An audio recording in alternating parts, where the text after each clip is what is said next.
Okay. Please, Mr. D'Amico. Good morning, Joe D'Amico, Fort Discovery.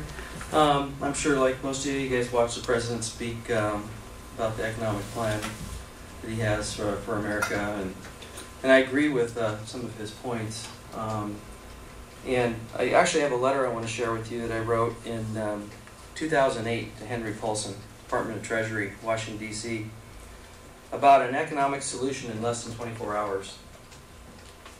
Dear Secretary Paulson, my name is Joe D'Amico, President of Security Services. Here are my thoughts on an economic recovery plan for the United States of America in less than 24 hours.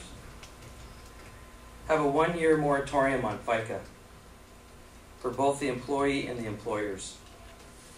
The employee will have immediate cash on hand and would equate to a 6.2% pay increase without delay, commencing on the next pay period. This would help employees stay in their homes and pay down their debt. Employers would see an immediate relief and able to stay solvent and expand their businesses and hiring more Americans and purchasing goods and services that would also see a 6.2% increase.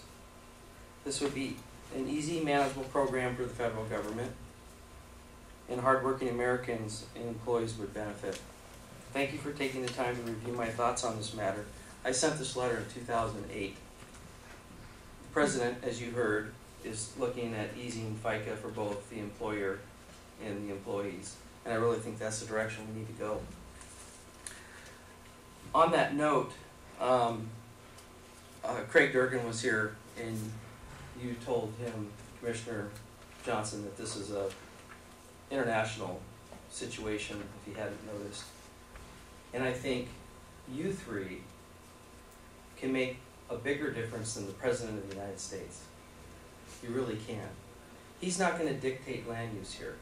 And there's some things that you can do.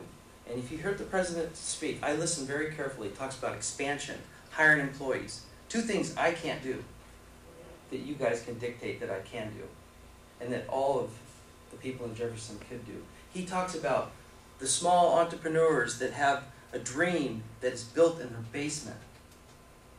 A basement is a non-conforming use. Mm-hmm. It is a business that is growing from the bottom up. But you have the power to change those things. He doesn't. So I really want you to consider, when you think about the things, you have a lot of power, more power than the President of the United States when it comes to land use in Jefferson County. And you guys are where we can plant the seeds and grow businesses. And I really want you to think about those things. I had an interesting company stop by yesterday called KBR out of Texas, touring my facility. Very interested in what we do. There's a lot of potential. Thank you. Thanks, Joe. Would like to be next this morning.